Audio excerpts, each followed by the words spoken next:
Hey there, pen fans. Brian Goulet here from gouletpens.com. Got another ink showdown here for you. I've done a whole bunch of ones so far of different colors, but today I'm doing chocolate browns. Now this was tough. I thought about doing like an expansive list of different browns, but there's so many good ones, and chocolate browns are some of my favorites. I'm gonna sort of rank them. Yeah, not really rank them, but I'm going to put them in order of darkest to lightest, but doesn't mean that's necessarily the best or the worst. But I'm going to talk about each one. I got 10 different inks to show you today. So what I'm going to be doing is I'm going to be swabbing them up on Tomoe River 52 gram white paper. Very ink resistant. It should show a lot of the characteristics of the ink well. I have a Kakimori stainless steel nib, which should be good for swatches and just putting down a lot of ink. And I have a Roaring Klingner glass pen, which should emulate a little bit more of like actually writing with a fountain pen. So without further ado, let's look at some chocolate browns. Jacques Herbin Lie. Now this is one of the OG inks that we carried. Jacques Herbin was our first ink brand that we placed. What we consider our anniversary, November 17th, 2009. This was in our first shipment, not this exact bottle, but you know, this ink. So it's a little bit sentimental to me. I like this ink. That's why I put it first. It was like, well, the most sentimental, I'll kind of put it first, kind of get it out of the way, if you will. The bottle's kind of cool. It's got a little pen rest, which doesn't really work for fountain pens, but for dip pens and stuff, it's kind of cool. You can do that.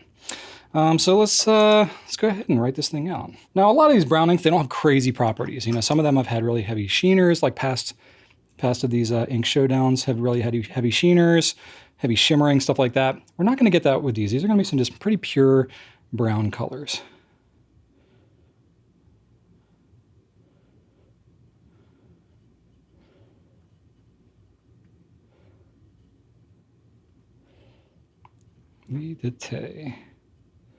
Now, this is a nice brown color, very, very kind of true brown. You know, not super, super dark. I imagine this will be a little bit on the lighter end of what we're going to expect today with the different inks.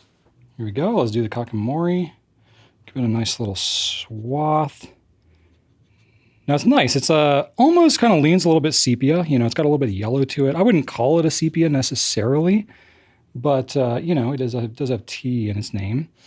That's what the te is T in French. I took 2 years of French and I remember almost none of it. Goulet is French, by the way. So yes, I'm making my ancestors proud by not remembering much of my foreign language. Okay, there we go. Yeah, not super duper saturated. It's a really good shader though. I mean, looking at the writing, it looks like it's a little bit more saturated actually when it's concentrated, like with the pen. But yeah, anyway, so we'll leave that aside. It's the first one, so it'll just go right in the middle. And yeah, let's go to the next one. Noodler's Walnut. Noodler's Walnut, you know, Noodler's has a lot of inks with some crazy properties. I've got another Noodler's in the lineup today with some more extreme properties. Walnut, though, pretty straightforward. Just a nice dark, dark brown. I believe it has waterproof properties, though, which is kind of nice if you need that. But it's not necessary. It behaves well either way. Here we go. There we go, there's Walnut. Okay, and then the Kakimori dip. Oh yeah. Darker, more saturated than the Herbin. You can just tell right off the bat. There we go, just kind of go back and forth with it.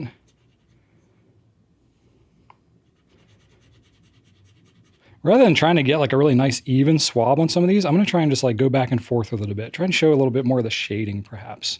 It's something maybe I'm trying a little bit different in this video versus some other ones. So we'll see how it goes. I see a lot of red tone kind of coming out, almost a reddish orange kind of coming out a bit, but we're going to see how that dries. The Lie de now, I'm definitely seeing some of that yellow, almost a hint of green. Walnut is a little more on the reddish brown side, a little bit darker. So I'm going to move Walnut ahead of Lie de because I think color-wise it's going to end up a lot darker. And here we go. Pilot Iroshizuku Yama-guri. All right, big fan of Iroshizuku's. Not only is the bottle gorgeous, but inks are just very well behaved. Pretty conventional inks, no wild properties, but just really good flow, generally nicely cleaning out of the pens. You know, they don't have a lot of the maintenance issues that you tend to associate with higher saturated inks. So here we go, Pilot.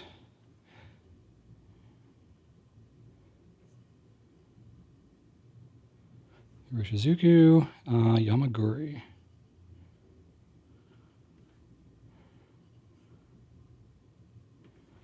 There you go. Nice deep dark brown. Similar to walnut. I'm surprised at how much of the red is coming out in the walnut. I don't remember it being quite that red. And it doesn't really look that red in the writing, but it definitely is coming out a bit red in that swatch. So that's kind of interesting. Maybe it's just the Kakamori and the way that it's laying the ink down kind of brings out some of that property, which is kind of weird, kind of neat, kind of unique. Okay, so this is going down nice and dark. It's got a little bit more of a gray tone, leans a little bit more on the taupe side of things. So that's kind of interesting. I'm always surprised whenever I do one of these videos, just, you pick within a pretty narrow color band, but it's always amazing to see just how different these colors turn out once they actually hit the paper. It's one of the things I love about fountain pens and fountain pen ink. So there we go. Definitely going to be darker than Lie d'Ité, so I'm going to move that.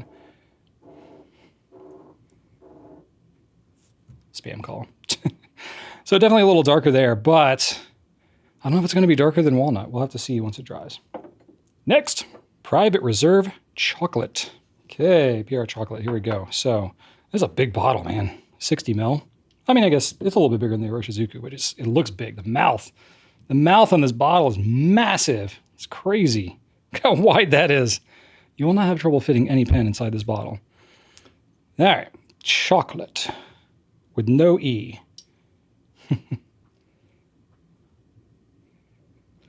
Okay. Private Reserve.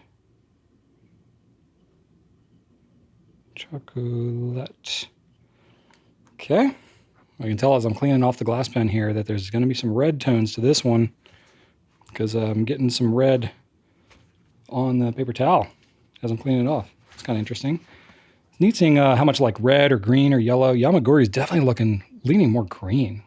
It's got some like sheen to it almost, which I've never really noticed before, but I haven't used it a lot on Tomoe. So that's kind of neat to see. Yeah, and that walnut really has a lot of red to it. All right, PR Chocolate. Let's see where this one stacks up. Oh yeah, this is definitely more on the red side. This is going to be more similar to walnut, I think. I don't know that this has any water-resistant properties though, so there's going to be a little bit of difference there. Nice looking color though. Again, all these I think are looking pretty chocolate brown. It just depends on like how much cacao is in your chocolate. So yeah, that one's kind of interesting. I don't know how that's going to stack up. I'm going to put it, I don't know if it's darker than Yama-guri. I'm going to stick it up here for now, and we'll see. Once it dries, I'll rearrange everything. But there you go. That's PR Chocolate. Diamine Chocolate Brown. All right. I only have a sample of this one. I'm out of bottles at the moment, but I had some samples. But I really wanted to include this because this is like a very classic, like Hershey brown kind of color. So yeah, definitely wanted to include this one. Diamine. Did I do enough humps there? I don't know. I get lost between the M and the I and the N, and I just dot something. Yeah, let's see here. Chocolate brown. Chocolate with an E. Always keeps me on my toes, these different ink name spellings and pen name spellings that different companies come up with. Not the best speller, naturally, anyway, so I do have to think about it a little bit sometimes, but that's all right. We all have our strengths, right? Now this is dark. This is definitely darker, I can tell, than some of the other ones. So let's see how this is going to shake up. Ooh, yeah, looking nice. I got a little bit of red coming out. Interesting. Boy, I'm surprised with walnut how much of that red is coming out. And Private Reserve Chocolate definitely is leaning heavy on the red too.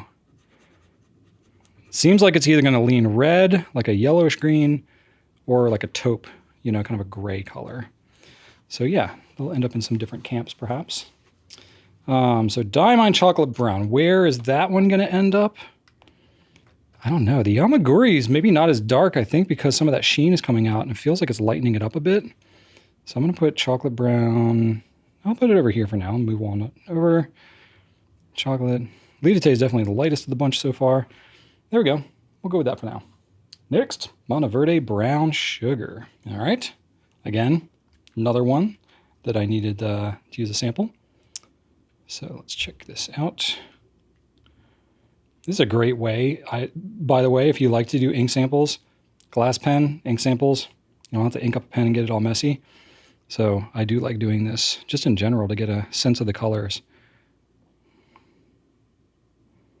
Obviously, once you ink it up into a pen, you can get a better sense of the flow and stuff like that. But if you're just trying to get a sense of the ink color and, things like sheen and, water resistance and stuff like that, all you need to do is get the ink on the paper to do that. So you can definitely do that with a glass pen. That's why we carry glass pens. We've carried glass pens ever since the beginning, even though we've been a fountain pen focused company, because they're such good tools for fountain pen ink testing. That's why we carry glass pens and things like this Kakamori. It's for all you ink nuts out there. Okay, brown sugar. Went down pretty well. Leaning more red on this one too. Oh, there's some nice colors here. Walnut really looks awesome. Like that color variation. I did not expect that. When I've used it in pens before, I think it's been just more a straight brown color. Interesting. Brown sugar is it's a little bit lighter than maybe I would have thought. I think it's still darker than Lidate. I'm going to put it right there. I think chocolate brown is pulling ahead of walnut here. So I'm going to move that down. There we go. Next. Noodler's Polar Brown. So I mentioned earlier, these were going to be, Noodler's has a lot of inks with a lot of unusual properties, specialized properties. Polar Brown is definitely one of them. Not only is it water resistant, but it is freeze resistant. Nathan has had Noodler's customers bring ink literally down to Antarctica and use it in a pen, and it still writes well. He claims that it will not freeze in a pen going down to negative 40 degrees. So that's pretty wild. There's Polar Brown. Now, I do know with most of the polar inks, they tend to absorb pretty heavily into whatever the paper is. The color tends to look flatter. I don't know why. I guess it's just a property of the dyes, whatever dyes that are used to get those particular color, like those property components. It's definitely doing that. It's flattening out. Even looks like it might be spreading a bit or feathering just a little bit, even on this Tomoe. So you're definitely going to get some of that, no matter what paper you use. So just be aware of that. It's not good for like really heavy ink pens. You want to use it with like extra fine and fine nibs. So I'm anticipating the swab is not going to look that amazing because, again, it's probably going to just kind of spread out evenly and just not look, not look very dynamic. Look very somewhat kind of muted, subdued. And that's definitely what's happening. So most of the polar inks, if you don't need those properties, are probably not going to be your go-to, but you never know. You might like it. Might be worth a sample every now and then. Try freezing it in your freezer, and it could be a fun little science project. Color-wise, it seems fairly light. I think I'm going to put it down here at the bottom. Private Reserve Infinity Brown. All right, so the Private Reserve Infinities, I've ended up using the Infinity inks in a bunch of different of these ink showdowns. Part of it is I do like to try to mix up the brands a bit, mix up the color ranges, and mix up some properties every now and then. This is one that is, it's called Extended Cap Off. That's what the Infinity is for. It's meant to essentially not dry out in your pen very easily at all. Private Reserve. And I find that most of these Infinity inks are really saturated as well. Infinity. Whoops, I dotted my N. Please forgive me for that. I'm sure y'all don't mind. Gives you an extra dot to analyze in the in the visual of this this whole demonstration. Okay, and let's see what it looks like in swath form.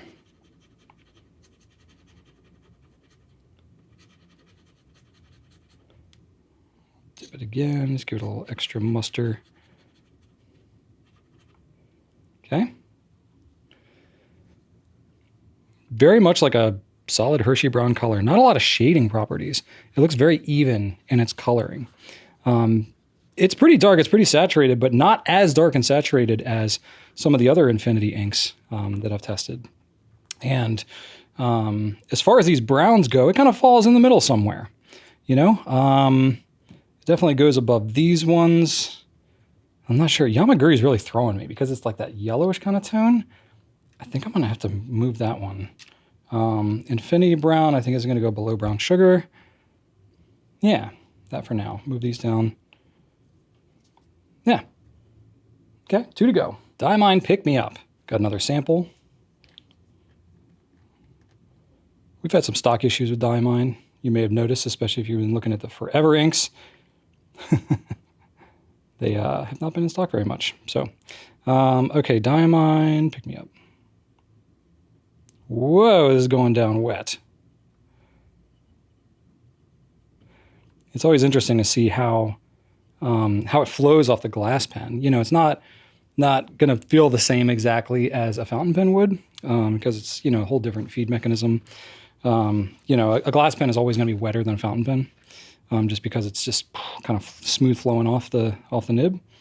But, you know, some inks definitely, I mean, you can tell even just, I mean, there's some like how the ink kind of like saturates into the paper and then spreads a little bit, but some of them you can tell, like Diamine Chocolate Brown, it's a thinner line, a lot tighter. Lie, same way, versus like Diamine Pick Me Up. You know, it didn't really absorb into the paper as much like the Polar did, but it's just a much fatter line, and that's just a property of the ink. It just flows out wetter, at least than the glass pen. So, you know, if I had all the time in the world, I would put these all in fountain pens and see if that makes a difference in terms of how it flows in a fountain pen as well.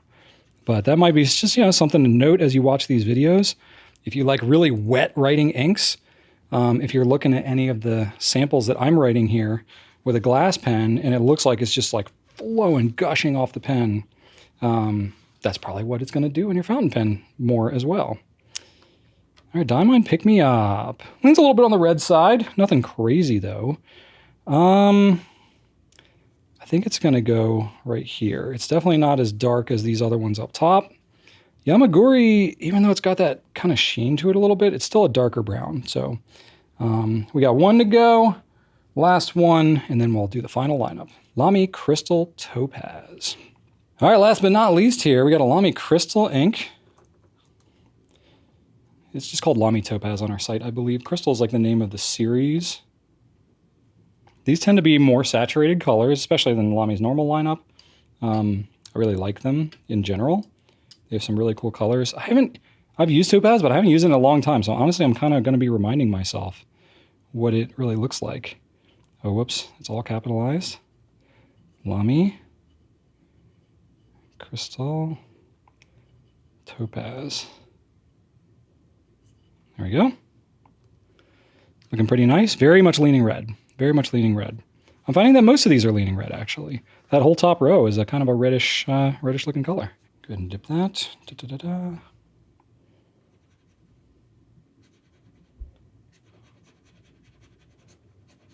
Nice.